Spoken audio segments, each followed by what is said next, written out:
Vavaka fiambena, vavaka fiambena. Arainao ny alasinainy hatramin'ny zoma isaky ny amin'ny sivy ora sasany alina eto amin'ny pejy Andramoka izaho Aky Radio.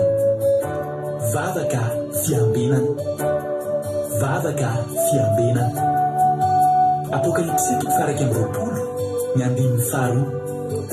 ary nahita aho fa indro ny tanàna masina dia Jerosalema vaovao nidina avy any an-danitra tamin'Andriamanitra, voahomana tahaka ny ampakarina efa miaingo eo amin'ny vadiny. Vavaka fiambenana, vavaka fiambenana. Arainao ny alasinainy hatramin'ny zoma isaky ny amin'ny sivy ora sasany alina eto amin'ny pejy Andramoka izaho Aky Radio. Vavaka fiambenana, vavaka fiambenana. Vavaka fiambenana, vavaka fiambenana. Arainao ny alasinainy hatramin'ny zoma isaky ny amin'ny sivy ora sasany alina eto amin'ny pejy Andramoka izaho Aky Radio. Vavaka fiambenana, vavaka fiambenana. Apokalipsy 1:20 ary nahita aho fa indro ny tanàna masina dia Jerosalema vaovao nidina avy any an-danitra tamin'Andriamanitra, voahomana tahaka ny ampakarina efa miaingo eo amin'ny vadiny. Vavaka fiambenana, vavaka fiambenana. Arainao ny alasinainy hatramin'ny zoma isaky ny amin'ny sivy ora sasany alina eto amin'ny pejy Andramoka izaho Aky Radio. Vavaka fiambenana, vavaka fiambenana. Alleluia. Amin'ny fiveriana lehibe indray lasana babalary no amintsika amin'izao fotoana izao Falipendray ny tena komena aminao eto androany anaty zao fandarantsika vavaka fiambenana izay rahana amin'ny fandarana Andramoka izaho ny Aky Radio ny mpikambana tatin'ny groupe izay maresy dia miraba antsika tsirairay avy izay tonga eto androany dia Falipendray mahita anao ary tononoko antsika tsirairay avy izay tonga eto ny fiadanan'ny tompo amin'ity androany ity anapaka anatin'ny tokantrano anatin'ny fona rehetra izay mandray an'izao fandarana izao. Tahian Jesosy daholo dia marita hatramin'ny farany randrana vao tonga miaraka aminay dia teteny aminao hoe tsy kisendrasendra akory ny natokavanao eto fa tena misy raha ilan'ny tompo anao resy lahatra an'izany ka dia marita hatramin'ny farany ary azo atao hoe kisendrasendra akory fa tena programa efa voalahatra Andriamanitra ny amin'ny androany ka adin'ilay sasany raha antsika eto eo matoka fa tsy ho adin'ilay sasany vermaina akory ny rahano eto na dia andro efa alina tokoa ary zao fa matoky sy mino fa tena azahoanao tombony azahoanao tombotsoa azahoanao hery azahoanao aim-panahy ny raha antsika eto anatin'izao fandarana zao ka dia tahin'ny tompo dia maretatra ny farantsika rehetrarehetra ihany koa ny fanontaniako aminareo mba misy miconfirme kely somary tara kely atao nijery ny olona tonga voalohany fa raha fahitako azy avy aty amiko aty dia ranabavy Zamina niditra voalohany teo zay ve ny tena marina.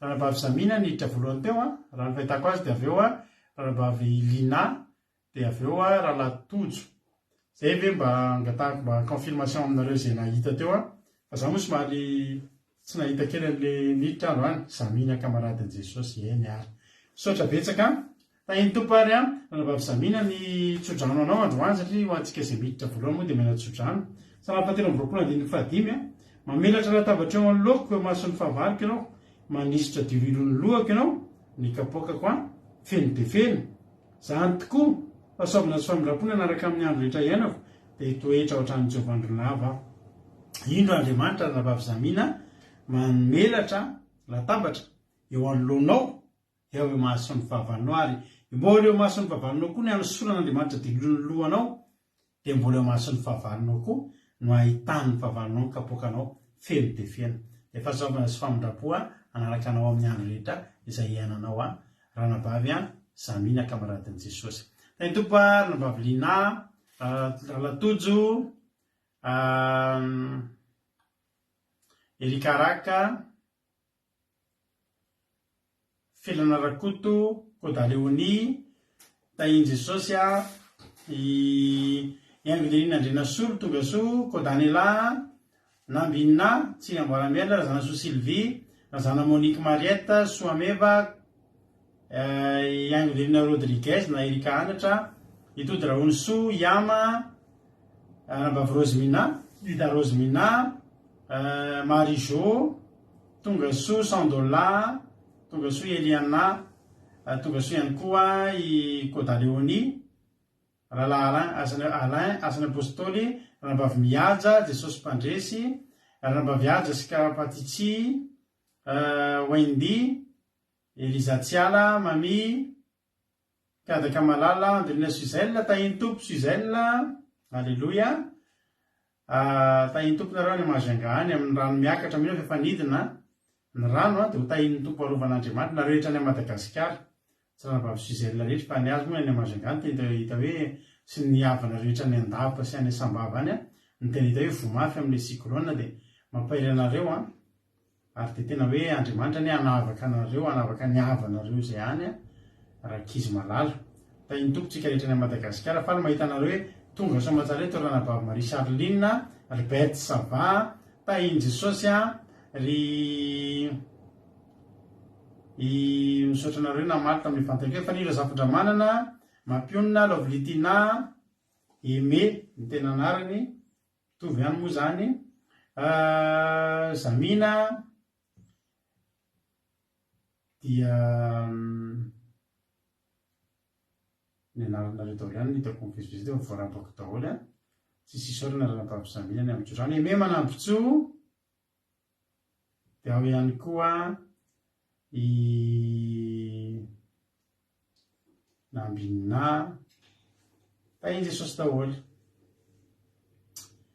faly mahita anareo faly dia maharetatra amin'ny farany tsara mahita anareo tonga eto amin'ny voalohany fa ny tena tsara mahita anareo mahatratra amin'ny farany Alleluia tahiny tompo ary tsika menakavy maharetatra amin'ny farany nao tsika aloha mialoha ny zavatra rehetra nao aloha tsika metraka izao fotoana izao ampelantanan'Andriamanitra dia atao tsika hivavaka anao vavaka fanomboana eraka amintsika eto Ranambavitsika Samina kamaradin'i Jesosy hitondra ten'Andriamanitra eto kosa Ranambavitsika Sylvie hivavaka ao amin'ny firenena Ranambavy Yama zay ny ekipa Andray Anjara eto androany za moa eto takany mazatra mamelabelatra ny toriteny arabaina indro zany i Aingonirina Rodriguez tahiny Jesosy ndao ary hivavaka alohantsika araka amin'ny Ranambavy Samina meno finaritra tahiny tompo Ranambavy Samina anao ny fitenenana mbola iara hivavaka isika tompoko ry Andriamanitra tsara indrindra an-danitro mbola faly midera misaotra mankalaza manome voninahitra ny anara-masinao zay Andriamanitra satria lehibe loatra ny famindramponao sy ny fitiavanao anay vimbinao sy ny tantananao ny tontolo andronay Andriamanitra ka nahitratry zao alina mangina zao tsy ny herinay na fahatanjahanay na tratraranay zao alina mangina zao fa noho ny fitantananao sy ny fiarovanao anay mbola tafavoreto zahay Jesosy Kristy handeha hanome voninahitra ny anara-masinao ka dia isaoranay anao be dehibe zany fa lehibe sy marina loatra ny anatonanay anao mba ho voky ny teny masinao zahay tompo malalo ary ndeto moa zahay tsirairay Jesosy mifony eo anatrehanao noho ny faratsiana zay enanay noho ny fanotonay tsy famendrehanay Jesosy dia entinay eo an-tombotra ao zany Jesosy malalo ko mangataka ny famindrampo sy ny famelan-keloka zay tsirairay Jesosy Kristy rakofy ny rano zahay diovy amin'ny alalan'ny rano ny fonay ny fanahinay ny tenanay tsirairay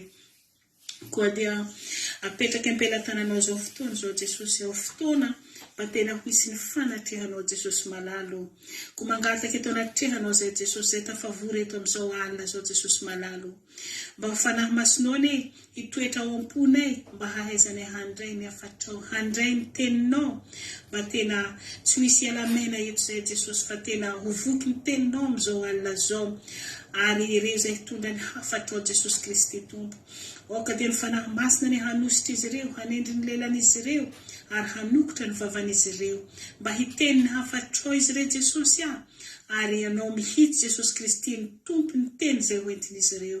Na nivavaka ho an'ny firenena zany Jesosy Kristy. Ianao ny homba azy ampiteny azy eto Jesosy aho. Aroako ny namanay izay mbola tsy tonga eto Jesosy aho.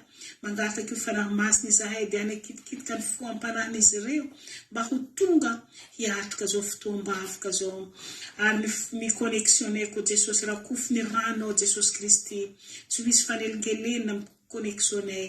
Fa ny devoly satana kosa mitady anakrontona zao vavaka zay toanay zao didina esorany aminaran'i Jesosy Kristy tompony sabata. Tsy manan-kely, tsy manam-pahefana eto zany devoly zany. Ko apetraka ampelantananao zao fotoana zao manatrefa ny tsirairay Jesosy Kristy malalo. Ko apetraka ampelantananao zany vavaka zany voninahitra ny anara-masinao. Sandrata amin'ny avondrinda tompo. Misaotra Andriamanitra, misaotra Jesosy, misaotra fanahy masinao. Aminaran'i Jesosy avy tany maniry mangataka zany vavaka zany. Voninahitra dia ho anao rery. Alleluia. Amen. Alleluia.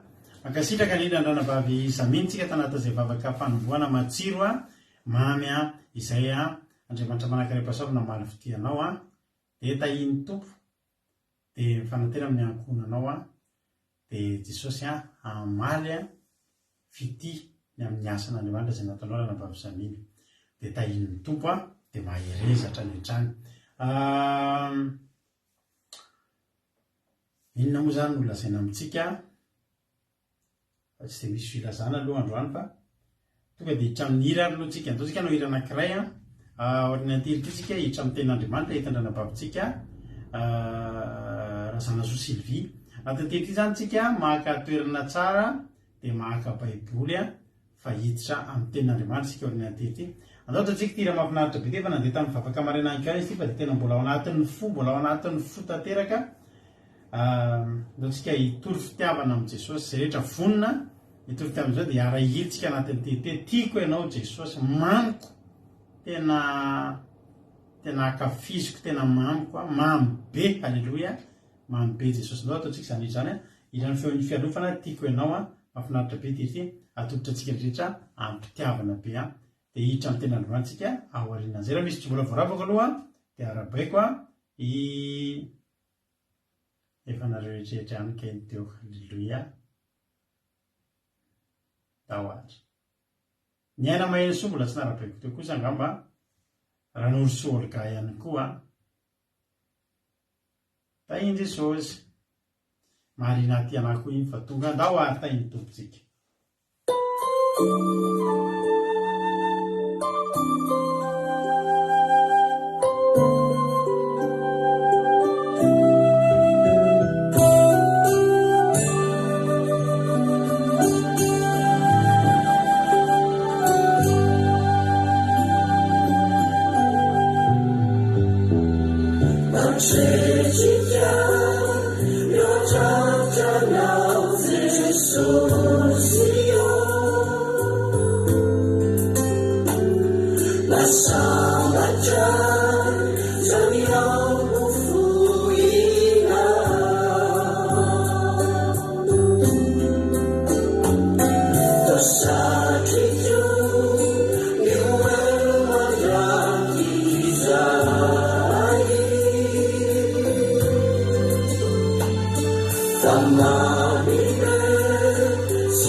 Halleloia.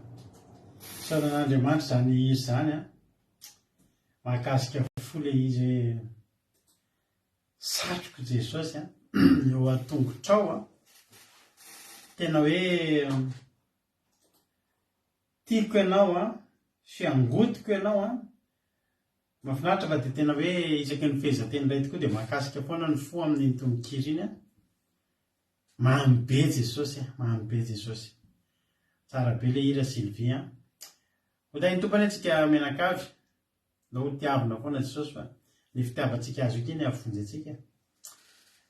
Ny tiavantsika azy io no mba atao amin'ny sabata amin'ny commencement ataontsika mihitsy io. Ataontsika mihitsy io tojo. Saroka hitapiva tongotrao, fo mitempo anao ny foko anatikao. Efa hainy marisalinina le hira. Fa zany ho voaingana voanaino an'le hira ary tena voakasika tanteraka ny fo a. Toniny le hira tena mahafinaritra be. Halleloia. Ny tomparintsika rehetrarehetra ndao ary tsika hiaino tenin'Andriamanitra mahafinaritra be indray a amin'ity androany ity dia matoka fa hifampahery anatin'ny tenin'Andriamanitra. Rahavavitsika Razanasoa Sylvie izy no hitondrazika ny tenin'Andriamanitra dia avy eo velona tany ambelabelatra ny tenin'Andriamanitra. Mareta ary mareta daholo isika rehetrarehetra. Misaotra anareo misaotra ny amin'ny hira fa tena tsara tokoa le hira, tena tsara be le hira. feon'ny fialofana bebe indrindra ny feon'ny fialofana tsara. Halleloia. Dao ary lasa tsika ranavavy Sylvie anao ny fitenenana tahiny tompo ianao. Tahiny tompo pasteur menaka tahiny tompo sika rehetra izay manaraka vavoka fiambenana amin'izao alina izao. Raisiko fahasoavanao ary raha-pahamalala izara ten'Andriamanitra amintsika. Ny teny izay vakintsika dia hitantsika ao amin'ny Salamo faha 120 andininy voalohany ka hatramin'ny fahavalo. Salamo faha 120 andininy voalohany ka hatramin'ny fahavalo. Vaky teny amin'ny anaran'i Jesosy. Manompo ny masoko amin'ny tendrombohitra aho. Avy aiza ny famonjena ahy? Ny famonjena ahy dia avy amin'ny Jehovah. Avy amin'ny Jehovah mpanao ny lanitra sy ny tany. Tsy mba havelany hangozozana eny tongotrao. Tsy ho rendrehana eny mpiaro anao. Ino? Tsy matory na rendrehana ny mpiaro ny Israely. Jehovah ny mpiaro anao. Jehovah ny fialofanao eo amin'ny ankavananao. Ny masoandro tsy mba hamela anao noho ny andro, na ny volana noho ny alina. Jehovah hiaro anao amin'ny ratsy rehetra. Eny, hiaro ny fanahinao izy. Jehovah hiaro anao na mivoaka na miditra. Hatramin'izao ka ho mandrakizay. Amen. Ny soramandry dia fatokian'izay manana any Jehovah ho mpiaro azy. Halleluia. Eto ry havana, raha mijeritsika ao amin'ny andininy voalohany sy faharoa, avy aiza ny famonjena ahy? Ny famonjena ahy dia avy amin'ny Jehovah. Ry havana, eto koa Jehovah Andriamanitra manontany anao, manontany atsika. Avy aiza ny famonjena anao? Avy aiza ny famonjena atsika?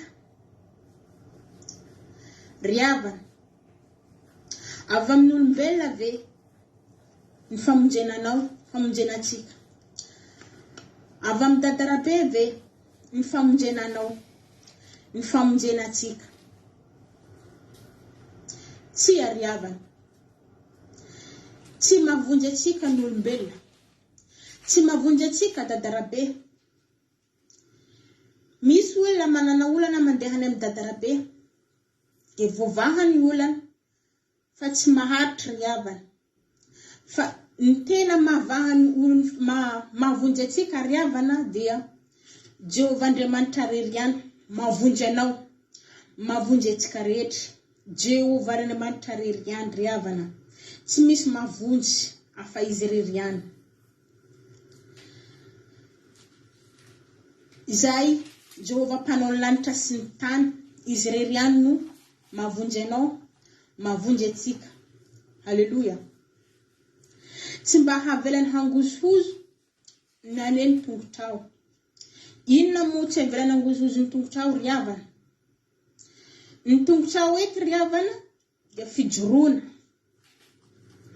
Tsy havelan'Andriamanitra hangozohozo ny fijoroanao amin'ny fanompona azy. Tsy havelany hangozohozo ny fijoroanao amin'ny fahamarinana. Ny fijoroanao amin'ny fanahin'Andriamanitra.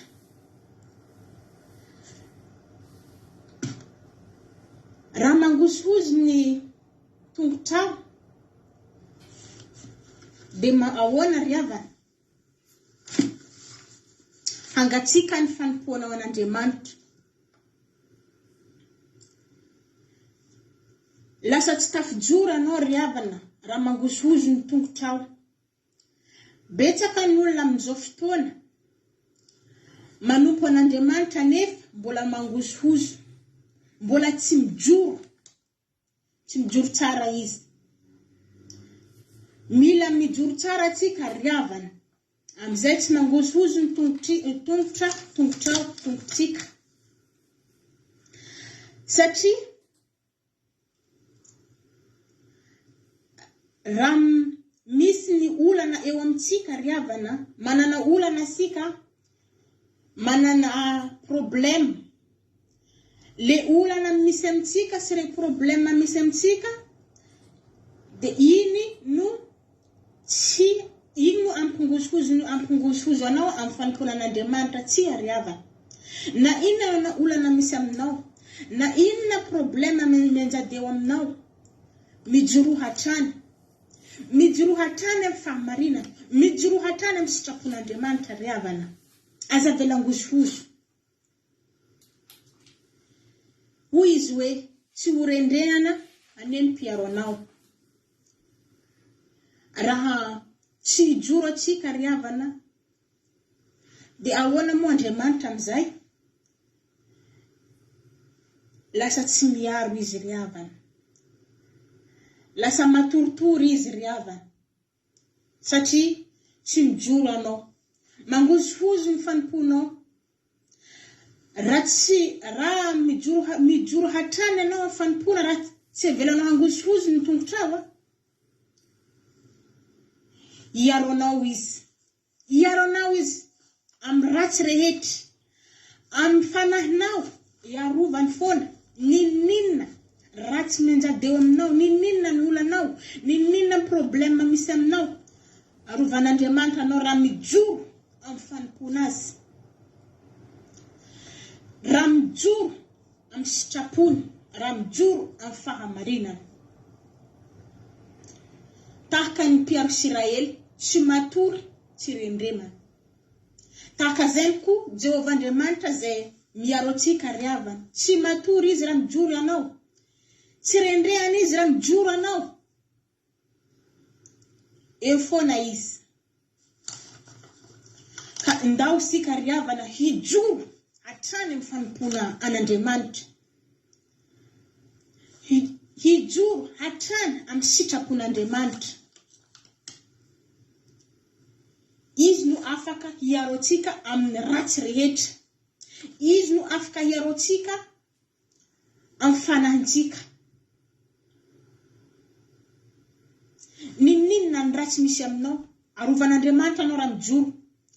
Ninina ny fanaratsy misy aminao, arovan'Andriamanitra ny fanahinao mba tsy ho azo ny fakapanahy.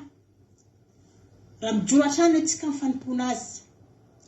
Raha mijoro hatrany atsika amin'ny sitrapony, amin'ny fahamarinana. Indao sika riavana, hampijoro, tsy hampangozogozo ny tongotritsika, tsy hampangozogozo ny fijoroantsika amin'Andriamanitra. Satria Andriamanitra tsy miova hatramin'izao ka ho mandrakizay. Tsy miova Andriamanitra riavana. Izy le Andriamanitra mahavonjy. Izy le Andriamanitra mpanafaka. Izy le Andriamanitra mpanavotra. Atsika amin'ny ratsy rehetra riavana. Ndao sika riava malala, samby hampijoro ny fanompontsika eo an'Andriamanitra. Samby hampijoro ny fahamarinantsika. Tsy avelantsika angozogozo ny fanompontsika an'Andriamanitra riavana. Tsy avelantsika angozogozo ny sitrapon'Andriamanitra riavana. Raha hijoro atsika dia hiaro atsika foana Andriamanitra. Ninina ny zavatra misy aminao, ninina olana eo amin'ny fiainanao, hiaro anao Andriamanitra. Mijoro. Mino aho fa vorentsika ny afatra. Somary kelikely ny fanazavana, dia vorentsika ny afatra izay tian'Andriamanitra apita amintsika tsirairay. Voninahitra ho an'Andriamanitra rery ihany. Halleluja. Amen. Halleluja. Isaorantsika an'Andriamanitra izany tenin'Andriamanitra. Tsy kely izany fa ngeza. Tena mety. Ary feno ny fanazavanao raha mba Sylvia. Misaotra indrindra. Jesosy ihany hamaly fitianao. Dia mitombosa, dia mitombo fahasoavana, dia mahereza foana amin'ny asan'Andriamanitra. Fa dia faly izay mino an'izany toriteny mampahery, mitondra fampaherezana amin'izao alina izao. Mino fa maro ny olona mpaherezana izany teny izany androany. Halleluja. Salamo 120. dia fanatera amin'ny ankonanao ranabavy a Sylvie misaotra indrindra dia misaotra anareo koa mankasitraka azy a fa mampahery azy foana ny fankasitrahana izay ataonareo, mampahery mpandray anjara foana ny fankasitrahana izay ataonareo. Alleloia. Salamo faraika amby roapolo amby zato, na dia tsy voasoratra ary moa zany a hoe salamo nataony izy a. Ny salamo faraika amby roapolo amby zato a dia salamo a nosoratan'i Davida.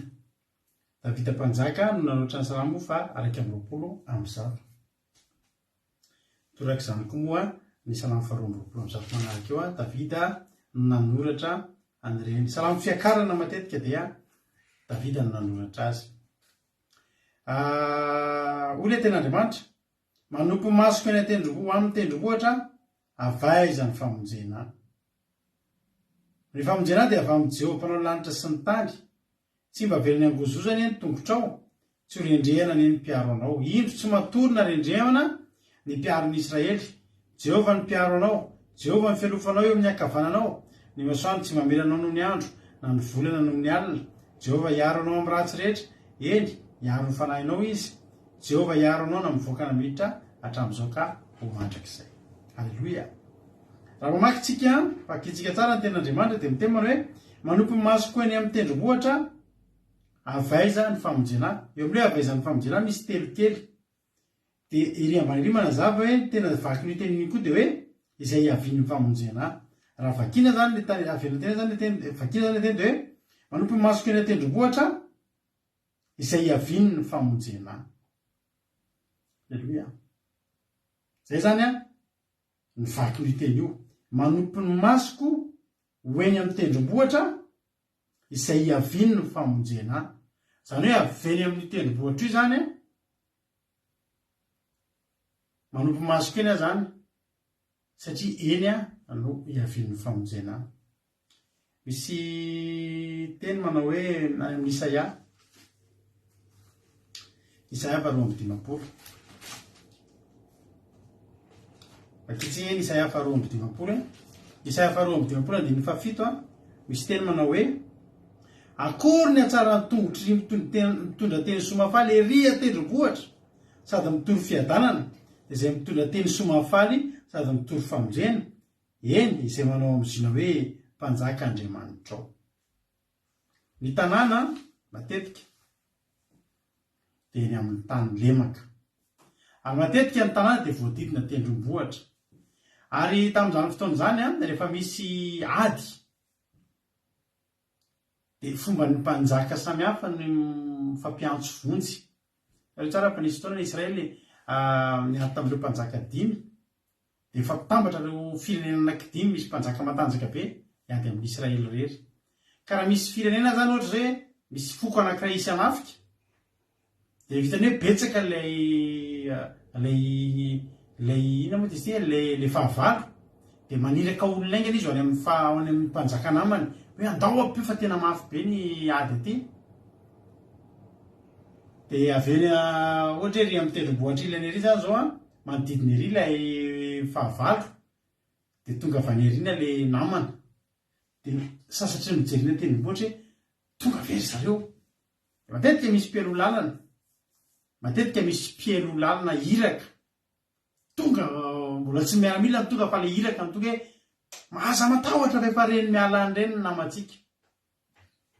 Ohatrany hoe ianao zany zao ohatra misy zavatra endrasanao, ohatra hoe ny commande ianao, anao commande tamin'ny chaîne ianao na tamin'ny ina moa nefa nafaranareo entana iny tamin'ny ina moa fividianareo entana iny Amazon sy ny sisa reny. Dia miandry mafy an'letana ny commande iny ianao dia miandry ny mpiasan'ny poste ho tonga, miandry ny facteur ho tonga ianao. Ka raha tamin'izany andro zany a ny tanàna ao amin'ny tany lemaka dia mipoitra ery tendrombohitra ery ny filaza teny somafaly, ny facteur zany hitondra ny entanao dia efa faly ianao, hitondra teny somafaly. Ary le filazan'ny ten'Andriamanitra tao amin'ny Isaia teo a dia sasa miandry an'io mpitondra vaovao io ny olona, sasa miandry an'io iraka io foana ny olona matetika tao amin'ny baiboly mipoitra veny. Ary natonga an'ilay teny manao hoe endre ny hatsaran'ilay mitondra teny somafaly ery tendrombohitra sady mitory fiadanana. Zao anefa misy fotoana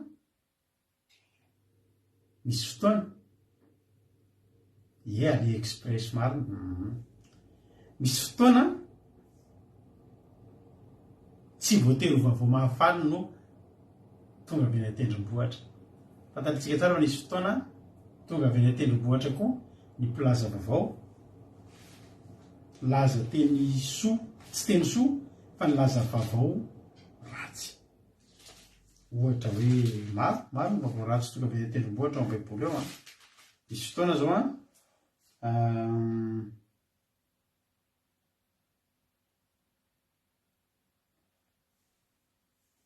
amin'ny Samuela faharotoko voalohany ohatra. Samuela faharotoko voalohany diny voalohany. Ary noho ny maty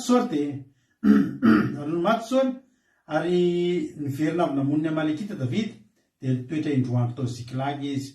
Ary tamin'ny andro fahatelo iny nisy lehilahy iray tonga avy tany amin'ny miaramilan'ny Saoly, tritrany akanjo sady nioso tany ny lohany. Ary rehefa tonga teo amin'ny David izy dia nikohaka tamin'ny tany ka nitsaoka. Nilaza vaovao ratsy hoe resy Saoly maty Saoly. Tsy voatery vaovao mahafaly no rehefa tonga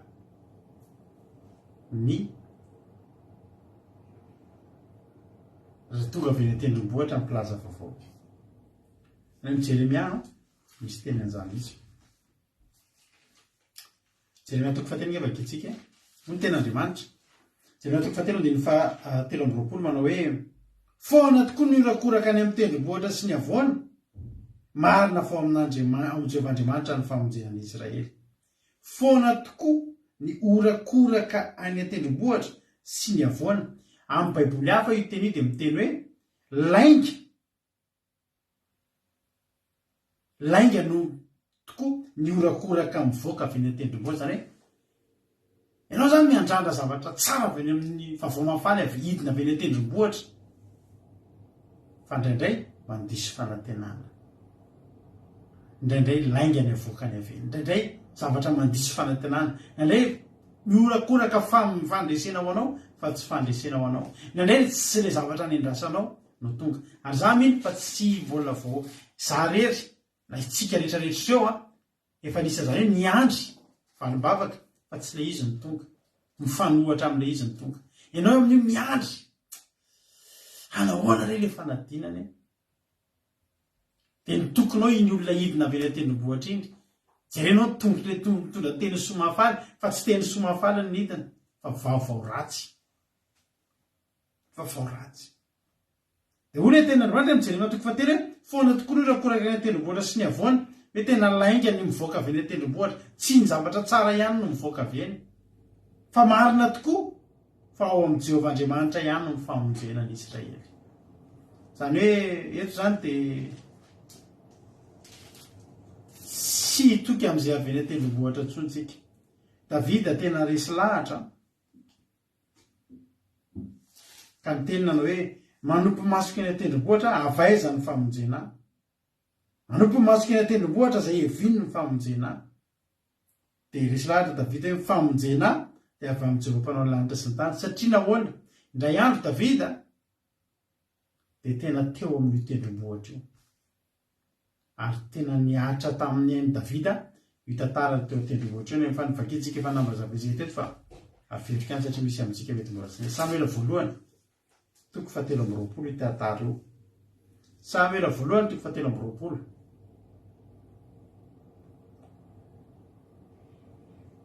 Samuela voalohany toko fahatelo amby roapolo andiny fahavatra amby roapolo ka hatramin'ny fahavalo amby roapolo io tantara io. Hoy ny ten'Andriamanitra dia niaingana akany Zifa ireo ialohan'ny Saoly. Fa Davida sy ny olona dia tany amin'ny efitra maona, tany amin'ny tany atsimon'ny efitra. Ary nandeha Saoly sy ny mpanompo nitady azy, ary nolazaina tamin'ny Davida zany ka dia nidina tany amin'ny aram-bato izy ka mitoetra tany amin'ny efitra maona. Ary noho nireny Saoly zany dia nanenjika an'i Davida tany amin'ny efitra maona izy. Ary Saoly dia tamin'ny ilan'ny tendrombohitra iray, fa Davida sy ny olony kosa tamin'ny ilany. Ary niezaka mampiandositra Davida noho ny tahony an'i Saoly, fa Saoly sy ny olony saika niodidina an'i Davida sy ny olony isambotra azy. Teo an-tendrombohitra no nitranga ny tantara. Davida nieritreritra hoe tsara fitsoahana izy raha andeha hitsoaka ny efitra izy nandetany tendrombohitra ny lalany. Ny zavatra tsy hainy de zao efa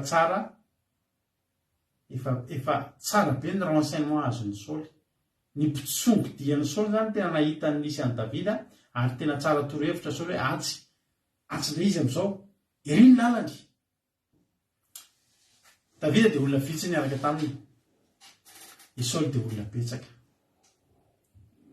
Fa marina tokoa fa tsy niabetsaky ny olona miaraka aminao ny amonjen'Andriamanitra anao. Na mbola ianao rery ary. Halleluia. Fa manana n'Andriamanitra ianao miaraka aminao de aza matahotra. Volazan'le ten'Andriamanitra magitsika eto nge fa tsy amilantsika angozozo Andriamanitra. Tsy amilantsika angozozo Andriamanitra ravana. Antsika mieritreritra manisan'isitsika, manisan'ny olona momba antsika na ny eo am-pelatanantsika de zary lasa reraka andalana ihany tsika. Reraka amboalohany ihany mieritreritra hoe ty za de za rery. Reo fotsiny ve tsika, ity fotsiny ve ny eo am-pelatanantsika. Ry havana, Andriamanitra zatra momba ny olona vitsy. Ary matetika ary ataon'Andriamanitra mihitsy zay ahatonga antsika ho vitsy, ahatonga antsika ho kely ny eo am-pelatanana, ahatonga antsika mety tsy hanana ninina mihitsy ka hatsapa antsika ho reraka eo anoloan'ny fahavalontsika, mba hahafahan'Andriamanitra miditra tsehatra ka hatsapantsika hoe mila an'Andriamanitra, hatsapantsika rehefa mivoaka avy hoe tsy za io fa Jehova.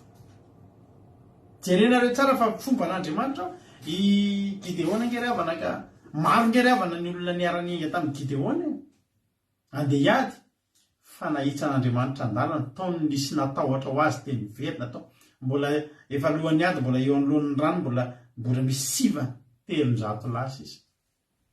Satria maninona fomba an'Andriamanitra miasa amin'ny olona vitsy, mampandresy olona vitsy.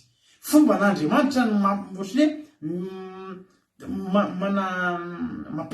mampalemy olona, ohatran'ny hoe mampahosa olona.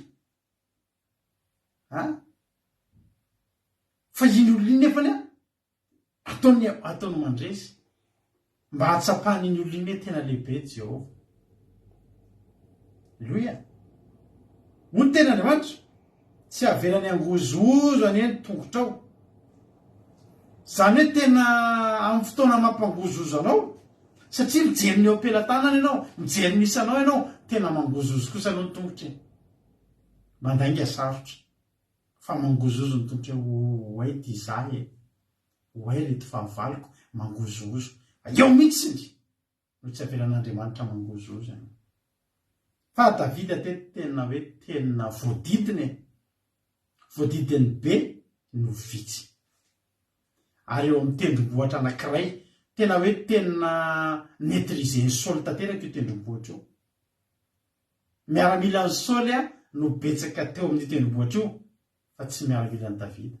Be no vitsy ary itsoaka ho aiza tendrombohitra ray io hoe tsy afaka isoto ho aiza ianao fa eo amin'ny tendrombohitra io. Avy aty ambany zany miaramila ny Saoly miakatra. Davida eny ambony mimitsoaka. Hidina ria miaramila ny Saoly, hidina ria miaramila ny Saoly. Hoy Davida hoe manompo masoka eny tendrombohitra afaizan'ny famonjena. Hoy Davida hoe tendrombohitra iza tsony ny atenaiko am'izao. Iza tsony no atenaiko am'izao. Hoy Davida za napa-kevitra. Toka amin'ny Jehova. Ny famonjena dia avy amin'ny Jehova. Tsy todika any amin'ny tendrombohitra io. Fa ny famonjena dia fantatra efa tsy eto amin'ny tendrombohitra ity tsony. Tsisy nisan'iza ho avy tsony eto amin'ny tendrombohitra ity. Andaontsika tsy toka amin'ny tendrombohitra ijorotsika io ravana. Mampangozozo io. Raha avy amin'io, mbola avy amina tendrombohitra iza koa. Mbola iantenainao, iandrandranao famonjena. Efa voadidina. Misy olona eto amin'izao fotoan'izao efa voadidina. Ny ataonao dia tsotra. Jereo ambony. Fa na dia voadidina ary ianao, tadidio hoe ao an-danitra mbola misy mijery anao. Ao an-danitra mbola afaka misy mampidina famonjena ho anao avy ao an-danitra. Jerenareo tsara. Keny efa natahotra amin'izay Davida. Ary Saoly nandeha tamin'ny ilany tendrombohitra iray fa Davida tamin'ny ilany kosa ary niezaka mafy andositra davida no nitaony any Saoly fa Saoly sy ny olony ny saika ny hodidina any davida sy ny olony isambotra tsy efa voadidina ho aiza ntsony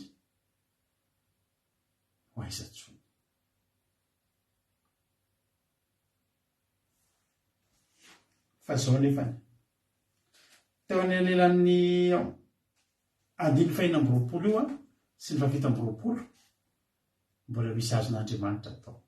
Tsy nisy ny 520 A, B, C, D na hoe 27 A, B, C, D. Misy fotoantsika manisa hoe mandra-panisako 10 isa 2 3 4 5 6 7 8 folo latsaka vepany, folo latsaka folo, efa ela ny tokony ho folo zany. Fa entre anareo 520 sy 720 reo mbola misy azon'Andriamanitra tao. Raha olombelona mitondra vaovao mahafary eo tsy araky ny azakazaky ny olombelona zany. Na misy mpanjaka firy te iombany Davida eo tsisy ny azo atao intsony satria fotoana tongavany eo mbola roviny. Ny valim-bavaka ilaina zao de zao. Inona ny hevitra? Iza mahay zavatra zao de zao? Jehova rery sisa mahay an'izany. Jehova rery sisa no mahay mampisy zava mitrango entre ny 520 sy 720. Jehova rery mahay zavatra tampoka be vita zavatra. Neny Jehova aza teneniko anareo mbola melohan'io efa nisy zavatra nataony. Jehova tsikingely avana tena enja. Jereo tsara. 520 voadidina izy. Manomboka miodidina ny Davida ary Saoly sy miaramilany. 520 nisy tena iraka tonga ihany efa mitondra vaovao avy any tendrombohitra. Hoy ny tenin'Andriamanitra hoe akory ny atsarana tongotry ilay mitondra vaovao mahafaly eny atendrombohitra. Fa ity nisy mitondra vaovao fa tsy mahafaly. Io ny teneniko anao. Jeremia 3:7 foana ny orakoraky ny tendrombohitra sy ny avoana. Tsy ho tsara foana ny vaovao eninao eny tendrombohitra. Tsy ho tsara foana ny vaovao eninao amin'ny iraka tonga milaza vaovao. Fa nisy mpilaza vaovao ary tonga ny iraka. Tonga avy tao amin'ny Saoly avy aingana ianao fa ny Filistina efa manafika ny tany. Aika Saoly andeha hanafika ny Davida io. Ny Filistina tonga ria manafika ny tanàna amin'ny Saoly. Dia inona nataony Saoly? Andeha ny 720 dia niverina Saoly tamin'ny nanenjehany Davida ary nandeha niady tamin'ny Filistina izy. Ary nanala zany tanàna zany dia atao hoe Sela Amalekota na hoe aram-bato fanosirana. Aleluia.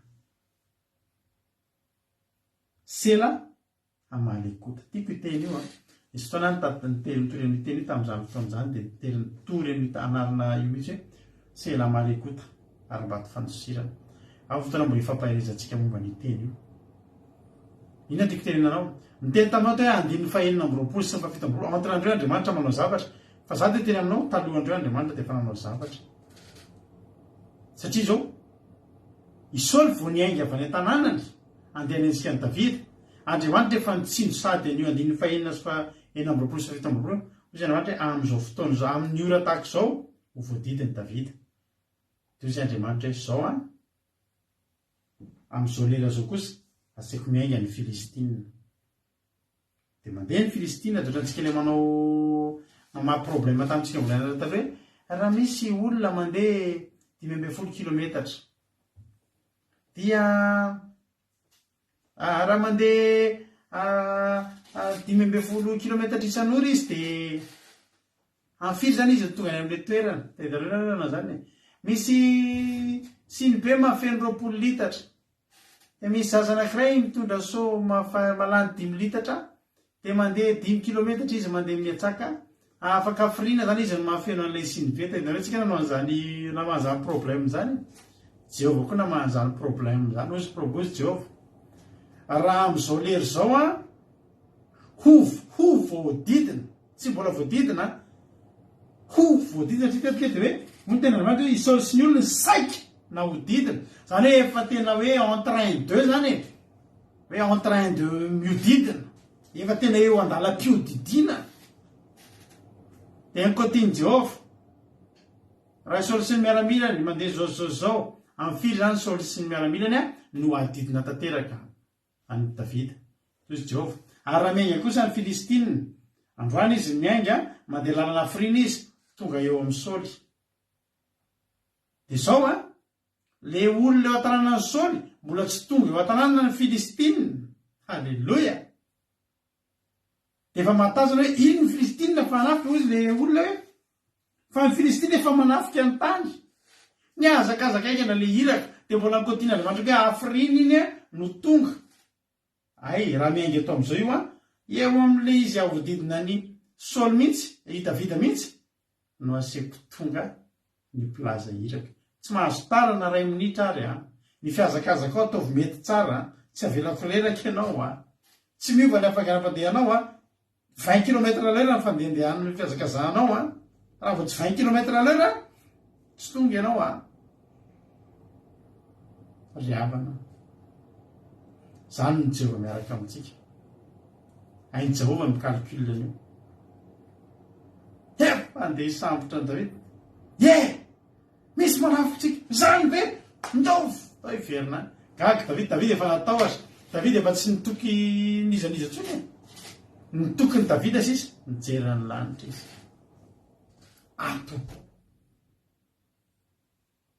Ato an-danitra ato sisa ny famonjena fa raha zay plaza teny somafaly tsy misy tsony. Tsy mahazo vilivily hoe ina mofona ohatr'izany fa tena tenendreo mandeha aingana fa mila miteny aingana. Halleloia. Andriamanitra tsy mba tara ahoantsika ny tsy atoky azy. Ahoantsika ny tsy atoky azy. Salamo 112 misy teny anankiray mahafinaritra manao hoe nahoana no mbola tenenao hitoky amin'ny makitsika izay teny izay.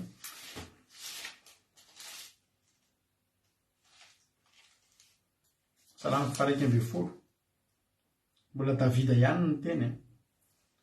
Hoy Davida hoe Jehovah ny alofako. Jehovah ny alofako. Ahoana nanaovanareo amin'ny fanahy kely mandotsira ho any tendrombohitra toy ny voronkely. Tena nanana traikefa momba ny tendrombohitra amin'izay Davida. Ny olona hatramin'izay mitsoaka ny tendrombohitra. Hoy izy Davida hoe izaho tsy mila tendrombohitra tsy ny manomboka eto. Jehovah ny amin'ny fialofako. Naiza misy Jehovah ny fialofako. Ry havana. Mandra-pahoviantsika ny tsy atoky an'Andriamanitra. Tsy mba velany angozozany ny tongotrao, tsy rendrehana ny mpiaranao. Zao angery havana. Naiza misy sy asy ianao. Na andro na alina. Eo ambany mason'Andriamanitra tsika.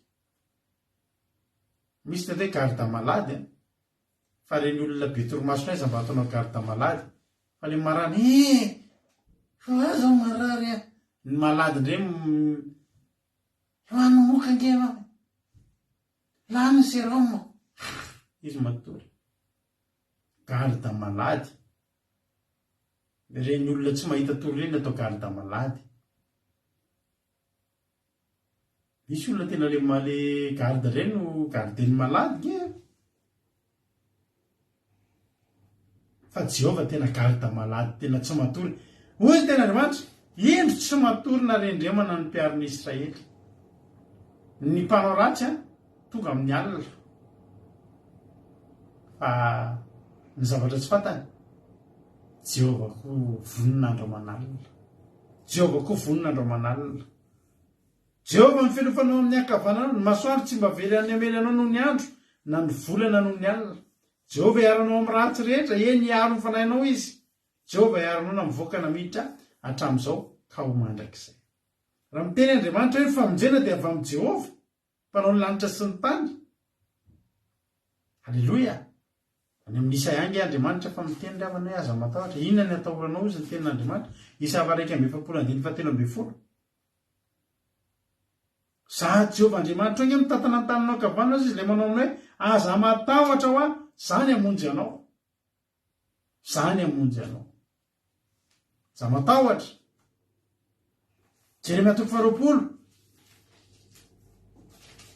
Jeremia 2:20. Kanefa Jehova momba tony lehilahy mahery ozy izy, ary zany dia tafotoana ny mpanenjika ka tsy haharesy ahy. Omenatra indrindra izy satria tsy endry fa amenarina mandrakizay tsy ho adinono zany. Satria manino izy Jehova momba tony lehilahy mahery mahatahotra. Reo garde du corps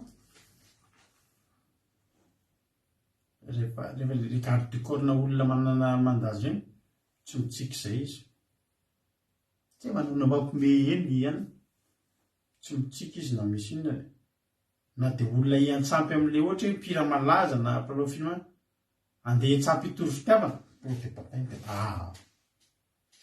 lehilahy mahatahotra mpiambina tonga dia masika tsisy mimezana mampatahotra. Jehova nge tsy mime amin'ny fahavalonao io zany. Jehova izy momba. Halleloia.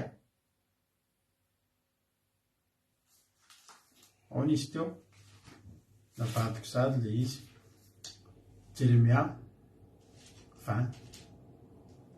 Kanefa Jehova momba tony lehilahy mahery mahatahotra. Jehova nge tena mampatahotra be hoany fahavalontsika. Mampatahotra. Salamo 118. Meko anao ty Salamo 118 ty fa sao dia mbola tsy mahery tsara ary ianao. Salamo 118 andininy fahadimy hatramin'ny 7 vakiko aminao hatramin'ny 8. Tao akaterena ny etsokan'i Jehova dia namaly ahy izy. Halleloia. Dia namaly ahy Jehova ka nampalalaka ahy. Jehova ny miandana amiko ka tsy atahotra. Ina ny azon'ny olona atao amiko? Jehova ny miandana amiko sady mamonjy ahy. Ary za dia faly hitany amin'izay makahala ahy. Tsara ny miaraka amin'ny Jehova no miaraka amin'olona. Tsara matoky amin'ny Jehova no matoky ny mpanapaka. Halleloia. Ny firenena rehetra manodidina ahy. Ny firenena manodidina ahy. Fa ny anaran'i Jehova kosa ny andriganako azy tokoa. Nitangorona tamiko reny rehetrareny. Eny nitangorona tamiko. Fa ny anaran'i Jehova no nandriganako azy tokoa. Nandidina tahaka ny reny tantely izy. Fa voavony tahaka ny afo-tsilo izy e. Fa ny anaran'i Jehova no nandriganako azy tokoa. Nanosika mafy alavo ahy ianao. Fa Jehova namonjy ahy. Jehova ny eriko sy fidirako. Efa namonjy ahy izy. Ao andahany marina misy feon'ny oby no ny famonjena. Ny tanana ankavanan'i Jehova mampiseho hery. Ny tanana ankavanan'i Jehova dia misaratra. Ny tanana ankavanan'i Jehova mampiseho hery. Tsy ho faty aho fa ho velona ka hitory ny asan'i Jehova. No fahaizan'i Jehova mafy nefa tsy natolony tamin'ny fahafatesana. Halleloia. Tsy manolotra amin'ny fahafatesana zany Jehova na dia zavatra rehefa mahafaty ary eo anoloanao. Ataontsika toky an'Andriamanitra. Ambavahoana ny fahafatesana nge Davida teo amin'ny tantara io ry havana. Ambavahoana ny fahafatesana Davida teo amin'ny tantara io. Fa marina tokoa. Fa tsy ny marary mafy no maty fa ny tapotrandro. Tsy ny voadidina fahafatesana no maty fa izay tsy nanana ny Jehova ry havana. Misy fotoana manoloana olana antsika dia tavitsika daholo ny vahaolana hoe zao zao no tokony voahana amin'io. Fa tsisy mety ireny rehetrarehetra ireny.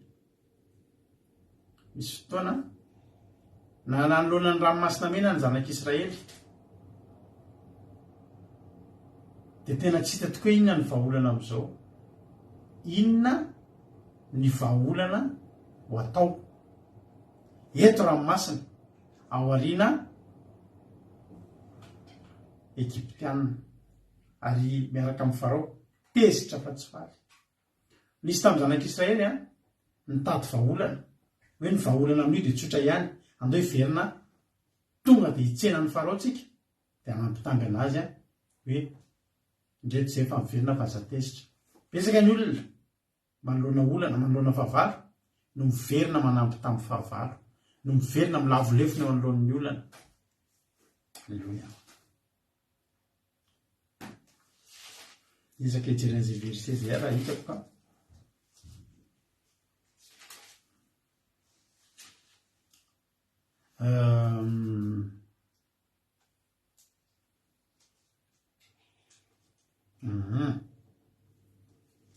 Ao amin'ny Exodus 23:10 misy an'izay. Exodus 3:20 ary rehefa be akaiky Farao dia natompony zanak'Israely masony ka indreo ny Egyptianina tamin'ny manintsy azy. Dia raiky tahotra indrindra zanak'Israely ka nitareta tamin'i Jehovah. Ary koa izy tamin'ny Mosesy moa tsy nisy fasana vatany amin'ny Egypte. Ny tany Egypte noentinao taty ho faty aty izay nahoana nanao izao taminao izay ka nitondrana hivoaka avy tao. Tsy zao fa ny teny lazaina taminao fony tany Egypte ao ka izay fa avy aleo ihany izay nompo ny Egyptianina fa aleonao manompo Egyptianina toy izay ho faty aty hevitra. Andeha hiverina izy ireo. Andeha hiverina anampitamby ary Mosesy i Farao azafady. Ometsika tsindra reto olona reto satria ny olana eto mila mitady vahaolana. Mila mitady vahaolana eto izay ny zavatra mitranga. Ary tsy maintsy tedavina ny vahaolana ry havana malala. Inona no vahaolana manoloana ilay olana izay mitranga dia Farao izay efa tezitra dia tezitra. Tsy mena tsiny reto olona reto. Izay ny vahaolana hitany. Ary raha jerena amin'ny maha-olombelona tokoa dia tsisy vahaolana ankoatran'izay. Sanareo mahita vahaolana ankoatran'izay? Tsy nisy ny vahaolana ankoatran'izay.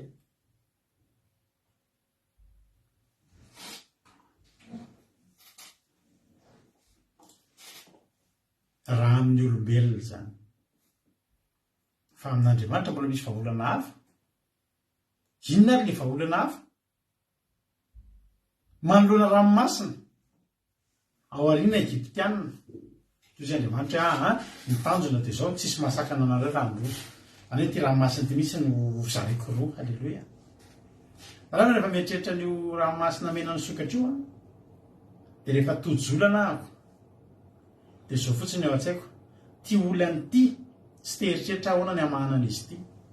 Misy fotoana iravana misy olana mifamatopatoka io.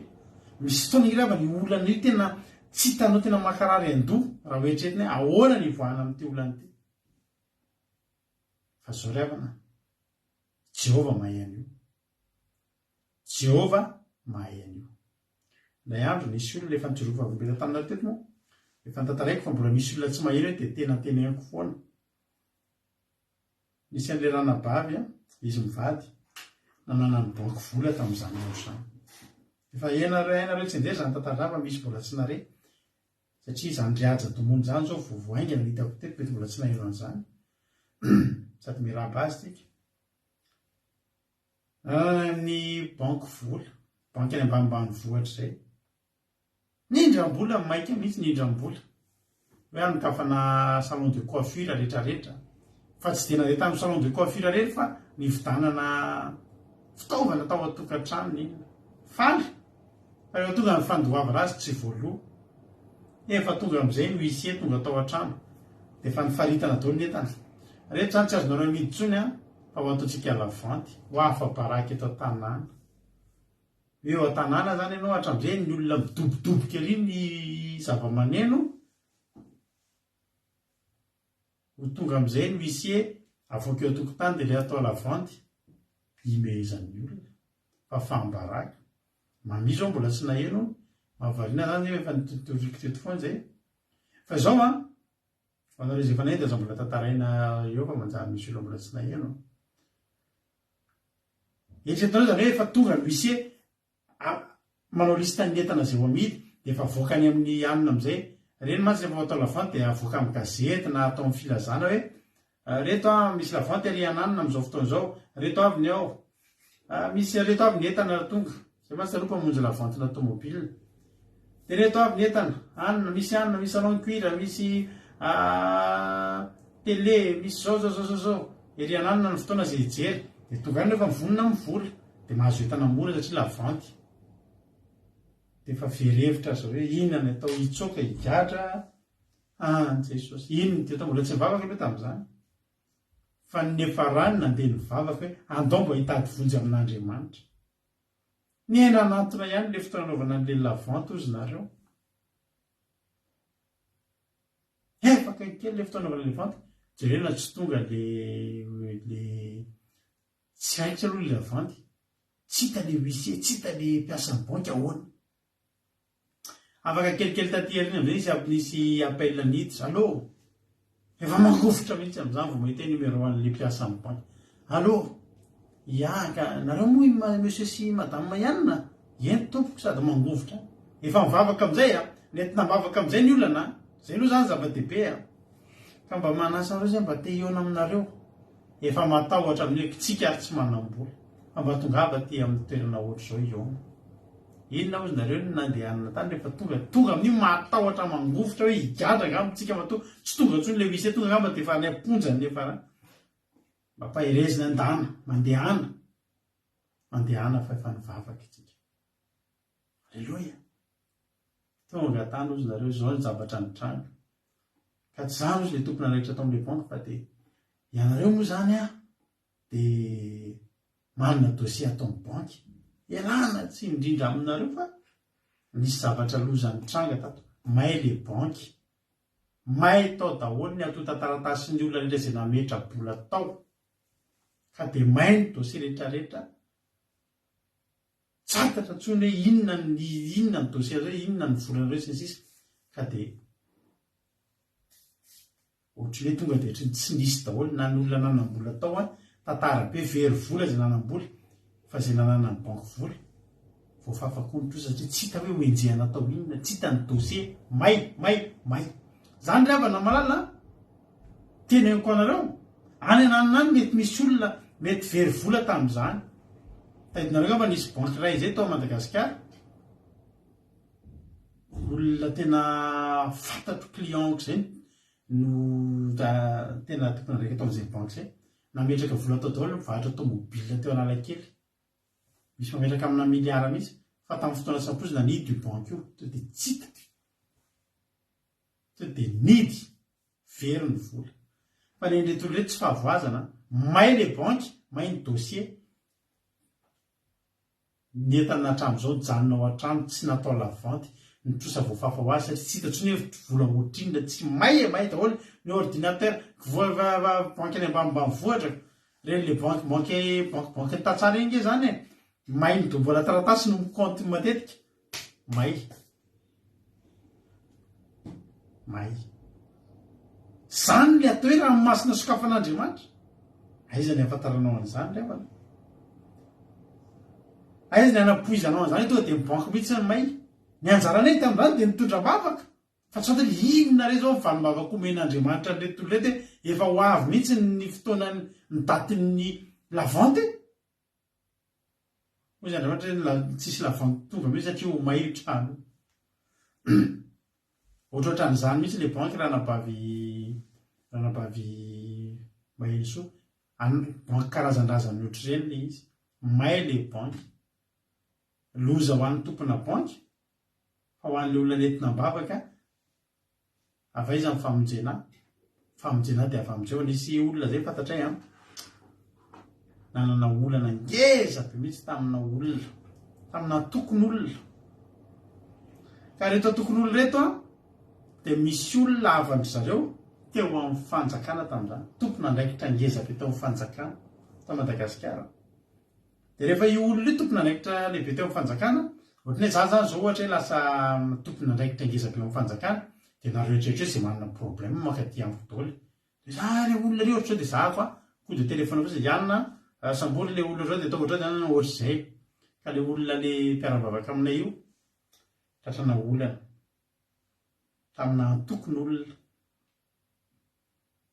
fa tena mafy zany tantara zany ry havana malala le olona le teo amin'ny fanjakana avan'irety olona manana problème aminazy fa tena tantara tamin'izany tena enjehana tena tediavina tezatra nefa nle izy tena tsy fahadisondry mihitsy tamin'izany fa inona zavatra ny-trango efa teo amin'ny fotoana farany efa tena hoe tena efa tsisy lalakale tsisy lalakombana tsony efa tena voadidina efa tena hoe ohatrany tantara tamin'ny baiboly io mihitsy inona ny zavatra ny-trango izy ry avanareo nentina mbavaka inona ny famonjena amin'izao tamin'izany na mpitandro filaminana na mpitsarana inona efa tena tsisy tonga dia efa ainareo ihany le hoe baiko midina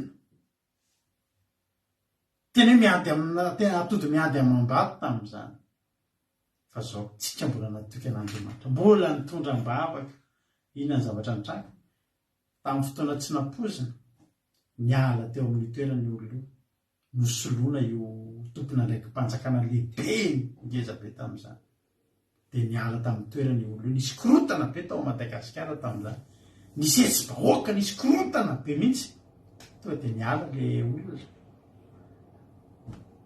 ry havana na monjena ny olona anankiray fotsiny ary tsy nampaninana an'Andriamanitra nisy korotana teo amin'ny firenena dia niala teo amin'ny toerany olona tsy sery daholo intsony le olona rehetrarehetra toy le lava-tanana tany amin'ny rehetrarehetra tany tonga dia nitsahatra tamin'iny Covid iny itsaka mbela amin'ireo farapara miloany amarana antsika azy misy olona zay nampahirezinay fa io olona itsika moa dia mitondra mbavaka olona hoe manao taratasy mikarakara taratasy aty andafy dia nisy olona zay nentina mbavaka teto dia tsy nentina hazo taratasy izy io ary tsy vitany tsy nentina hazo taratasy fa voaroaka hiala teto a Frantsa mihitsy ary efa hoe voaroaka hiala teto a Frantsa dia mbola nanao fahadisoana indray izy mbola nanao fahadisoana indray zany teo anivon'ny teny amin'ny fiainana andavanandro teny mbola nanao fahadisoana ka rehefa nanao fahadisoana dia tratra ny mpitandro filaminana tsy fahadisoana hoe inona moa zany nataony fa resaka zavatra tsy na zany le izy ary tsy hoe crime akory zany fa resaka ohatra hoe fandikan-dalàna tsotsotra zay fa ny tena olana tratra mpitandro filaminana dia rehefa teo zany dia mipoitra teo hoe ary ianao ty efa tokony no dia efa ela fa dia zao aiza amin'izay ary ny karatra menanao, aiza amin'izay ary ny pasiporinao ho antsika mipetraka aty izy mahafantatra tsara inona moa ny dikan'izany hoe efa alaina ny pasiporo, ny dikan'izany dia efa ody ianao zany dia efa mandeha amin'izay izy mandeha manao an'ireny mandeha manao présence eny amin'ny poste de police isan'andro sao dia mitsoaka dia mila tongeny zay moa zay mivady mbola nampahery azy tamin'izany hoe zao marina tokoa satria hatramin'ny mpisolo vavana izy io efa ny tena tsisy hevitra ntsony izy raha efa lasa zany ny pasiporinao tsisy hevitra ntsony fa tena manomano fodiana fa nahavariana zay mivady mbola tena tsy mbola mieritreritra zany hoe ohatry mbola tsy zany le zavatra re ohatry ny mbola misy zavatra azon'Andriamanitra atao io dia nentina mbavaka mpanaraka vavaka fiambenana eto nentina mbavaka teto zany tamin'ny 2020 dia efa kivy tanteraka mihitsy hoe tena ndry efa tena manao présence any ampitandro filaminana nda nataoviny présence alleloia nanao présence teny ampitandro filaminana izy ry havana dia misy avocat zay ihany mpisolo vava neka hoe mba hikarakarany taratasiny hikarakarany amonjy azy amin'ny olana io zany fa ny problème mbola vola be koa ny ilaina izy nefa tena tsy nanam-bola tena efa reraka izany olona zany fa zao ny olona reraka mihitsy mila entina mbavaka ny olona kivy tanteraka mihitsy ny mbola mila famonjena avy amin'ny Jehovah dia nentina mbavaka nanaovana alim-bavaka teto zany zao ny zavatra mahafinaritra be efa manomboka ame manakaiky satria io mantsy misy hoe rehefa mivezivezy any ohatry zao ianao dia efa pasiporinao iny efa nanomboka karakaraina namboarina ny bianao sy ny sisa inona ozy nareo ry havana ny zavatra nitranga nivoaka amin'izay tamin'ny nisy Covid iny hoe tsy misy tsony ny vol mandeha makany mivoaka makary amin'ny toerana ohatra zao voaray anisan'ny taony toy ny vol tokony ho any Madagasikara teo ireo dia efa nisofila hoe tena mbola tsy mody aloha zany satria ndao-planina mihitsy ny tsisy ody aiza ary ody aiza na nahazo be ianao na nahazo inona ianao tsisy roplanina misy Covid halleloia ho azy zay olo zay zany Covid zany sy faliana ho azy nisy idy zany teneko anareo zany ary zao nandeha ny fotoana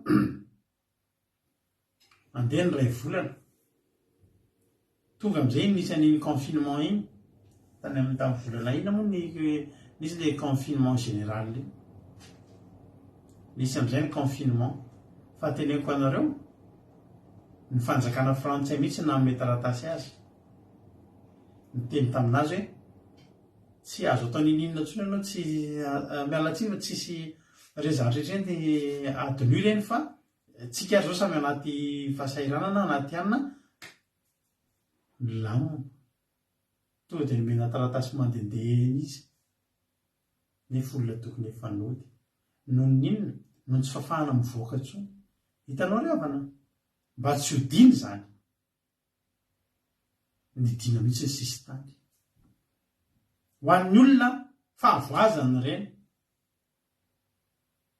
fa ho an'izany olona zany tena tombony hoe soa fa nisy ny covid soa fa nisy ny confinement fa tena fifaliana zany ry havana tena hoe tena fifaliana hoe aiza le teo hoe tsisy hevitra tsony mihitsy mbola misy hevitra ka mbola misy confinement izy Andriamanitra mbola hidiko ny sisy tany tsisy mahazo misidina ny roplanina nitondranao ody an'izany olona zany amin'izao fotoa zao eto Frantsa ara-dalàna tsara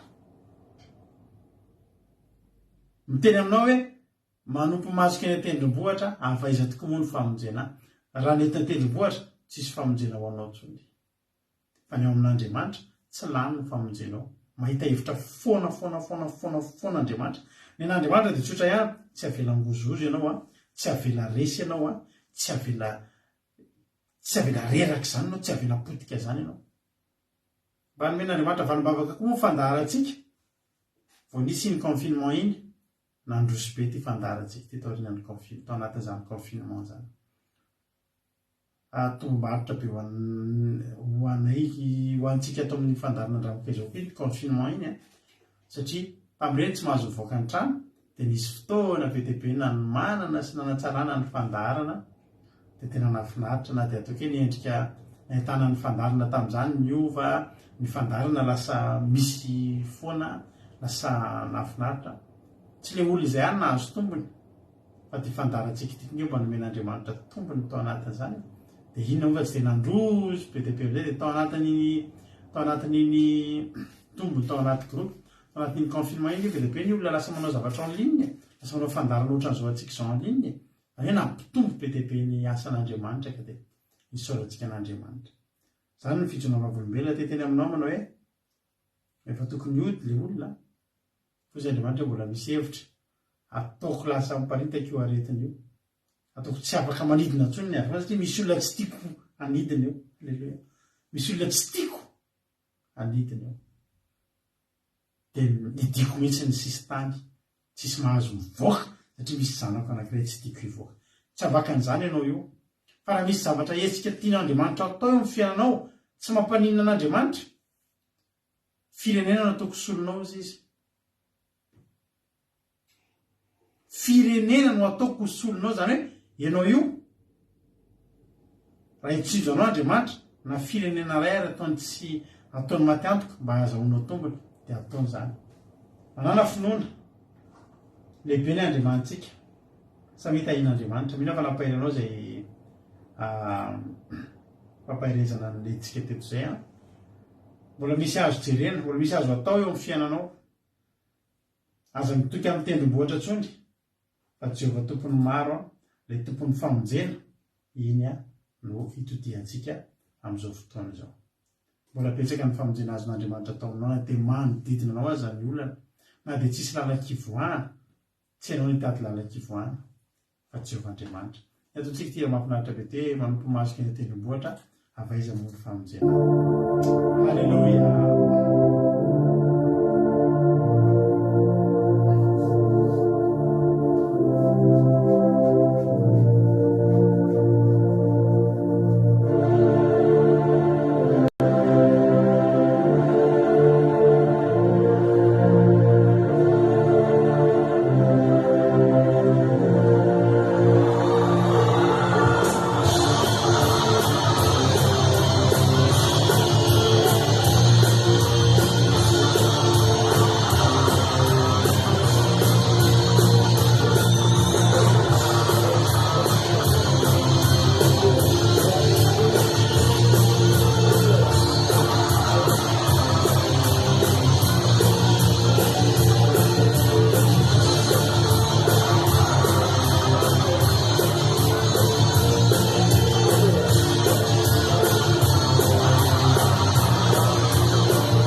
Alleluia.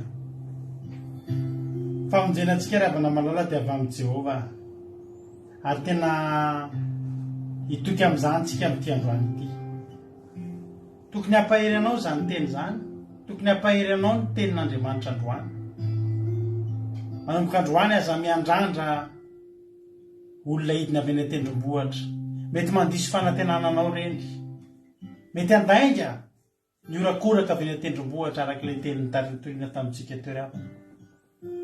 Mety andainga ny orakoraka avy any an-tendrombohitra izay iandrasanao famonjena. Fa ny any tokana tsy mandainga, ny teny taminao fa tsy hampangozozo anao, ny teny taminao fa hampandresy anao, ary ny teny taminao hoe aza matahotra, dia Jehovah Andriamanitra rery ihany. Aza matahotra fa Jehovah ombanao. Aza matahotra fa Jehovah tsy hamelanao irery. Aza matahotra fa Jehovah tsy hamelanao irery. Misaotra Jehovah Andriamanitra ny amin'ny fotoana androany. Misaotra Jehovah Andriamanitra ny amin'ny teny izay reny teto indray androany. Misaotra fa ianao no nampahery, ianao no nombanay, avy aminao ny teny. Araka tahaka ianao Jehovah Andriamanitra, ianao hikasika an'ireto olona tsirairay avy izay naheno an'izany teny izany androany. Aza velanao misy ketraka, aza velanao misy angozoozo, fa tovy mitoky amin'ny famonjenao Andriamanitra. Tsy toky amin'ny tendrombohitra, tsy toky amin'ny plaza vaovao avy ny tendrombohitra intsony izay manomboka androany, fa hitoky amin'ny filazantsaranao izay tsy mandainga, tsy mandainga, tsy mandiso fanantenan'Andriamanitra tsy toa.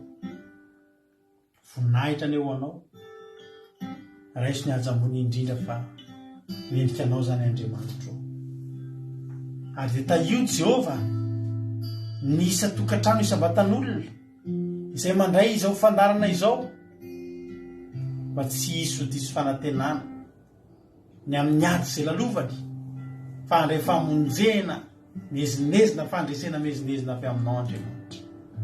Saotra Tompo tera laza saotra sy voninahitra ho anao ary raha misy tsy voalazako mihoatra lavitra anao izay neritreretiko ho ataonao amin'reto mpanomponao reto dia ta io ny vozaina fafy amoa avy zakoengy ny vorona mpiaza ny devoly sy ny satana dia afatotra amin'ny ranao tsy afaka hitsaiko anaty litera ray tamin'izay voatory teto azy androany ny anaranao Jesosy aho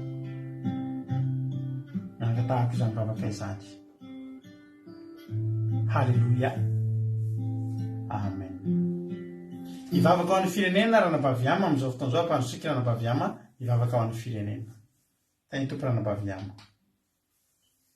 Halleluia, tany Jesosy pasterana, tany Jesosy tsika rehetra tonga amin'izao vavaka firenena zao dia hiara hivavakantsika hivavaka amin'ny firenentsika sy miranantsika ny fotoana. Halleluia. Ny Andriamanitra rainy tsara indrindra velom-pisaorana anao zahay fa tanteraka teto ny fotoana nay rehetra androany. Misaotra Jesosy malalo ny amin'izany teninao mamy izany, teny izay tena hoe mahasambatra tokoa izay na eno izany satria Jesosy malalo dia tena mampanantenanay noho izao fantatrao Jesosy malalo izao fiaretany tsirairay aby izao na dia efa alina ny andro dia eto noho ny fitiavana anao Jesosy malalo. Ka misaotra anao zahay fa na fafinao izany teninao izany tena hoe ampitombo ampifikitra anay aminao satria aminao ihany ny tena fiainana tsy ampangozozo anay tsy ampalemy anay fa tena hoe vomaika izay Jesosy malalo hifikitra aminao vomaika izay tena hoe hitoky aminao rery ihany vomaika izay tena hoe hity anao bebe kokoa tena hoe tiavinay mandrakizay anao Jesosy malalo satria tena ianao mahatoy izao anay ankehitriny hivavaka Jesosy malalo dia anandratra vavaka mbola hifonaka ao anatrehanao izay rehetra nataoko tsy araka ny sitraponao ka indra Jesosy malalo masino ny tena lokany vavako na tena hipaka Jesosy malalo amin'ny izay firenena izany zany vavaka ao sambatra izany ary misaotra Jesosy malalo ny amin'ny mpiainy tsirairay avy teto ny amin'ny alalan'izany teninao izany dia matoky sy mihitsy Jesosy malalo fa tena hoe ho teny fiainanao an'izy ireo ny teny namenao azy ireo teto androany dia tsisy diso anjara Jesosy malalo na ny tsy tonga teto ary ianao mahafantatra ny plasy misy ny tsirairay avy ianao mahafantatra ireo mbola ny toerana fiasana dia matoky izay Jesosy malalo tsisy diso anjara tao amin'izany teninao mamy izany. Ankehitriny vavaka ao amin'ny firenena izay Jesosy malalo tsy miafina aminao ny toetra raha misy amin'ny firenenay ny zavatra rehetra misy ao amin'ny firenenay indrindra Jesosy malalo amin'izao fotoana izao ny eo amin'ny siklona ny orana tsy fandriam-pahalemana tsy fisina tena hoe betsaka Jesosy malalo ny zavatra misy eo ao amin'izany firenena izany nefa ny zavatra ireny Jesosy malalo efa teny efa navoaka ny efa hiela Jesosy fa tena hoe ampiorina ny tsirairay avy ampiorina ny vahoaka dia ankehitriny izay Jesosy malalo tena hoe apetraka ampiorina tananao izany firenena izany ao Jesosy mbola tena hoe mitoky aminao tena hoe manompo anao tena hoe arovy eo ambany elatra izay Jesosy malalo arovy ny tokantrano arovy ny fiarahamonina ny amin'ny ankohonany tsirairay avy indrindra fianakavianay ao koa Jesosy malalo raha mitandrina ny fahamarinanao miatra tolomaso eto amin'izao fotoana izao aza avelanao diso anjara izay Jesosy malalo aza avelanao very izy ireny aza avelanao alahelo akory Jesosy aza avelanao tena hoe azo mifakiviana amin'izao zavatra rehetra amin'izao amin'ny firenena izao fa tena hoe omenao azy ny hery ny tanjaka omenao azy Jesosy malalo izay rehetra iriny ny fony omenao azy Jesosy malalo ny fiadana-tsaina fiadana-po ka naiza tany misy azy ireny Jesosy malalo dia matoky izay fa hojohiny ny fanahy masonao ny anjelao masina tonga manodidina azy ireny amin'ny tokantrano fiainany iray manontolo na amin'ny asa ny ankohona ny fianarany zanany tsirairay avy dia apetraka ampianatanana Jesosy malalo izany firenena izany mba tena hoe ho feno fiarovanao ao ireny ny fonja ao ireny amin'ny hopitaly atrehanao izay Jesosy ianao rery ihany azonay atsoina ianao rery ihany azonay atorana avonjy an'izany firenena izany dia manatre foana ianao Jesosy malalo ny amin'ny vahoaka amin'izany firenena izany, indrindra ireo tena manompo anao, ireo tena hoe mitandrina ny fahamarinanao, indrindra ny fianakaviana ny tsirairay avy ihany koa izay niatrika teto dia atrehanao foana ny fiainan'izy ireny Jesosy malalo. Dia izany vavaka rehetra nasandra teto izany dia iterahana eny anaranao dia midera sy mivoninahitra dia manay kosa ny fiadanana mandrakizay dia misaotra ny amin'ny mpanomponao nitondra ny vavaka fanombohana teto, ireo nitondra ny teninao ny teo koa pastera Nomelabelatra matoky sy nin'izay Jesosy ampitomboana foana ny anositra amin'izy ireo tsirairay avy toy ny fahasoavana ireo izay niezahany kosa Jesosy malalo dia tena hoe tamenao izay rehetra ireny foana dia voninahitra ny atolotra anao misaotra Jesosy malalo. Alleluia, amen. Alleluia. Mankasitraka ny zoky amitsika tanatin'izay vavaka matsiro be izay nentina namaranana ny fotoana izay. Tapitra tokoa ny fotoanantsika. Misaotra anareo nahatratra amin'ny farany dia mitombotsy dia mitombo fahasoavantsika rehetrarehetra.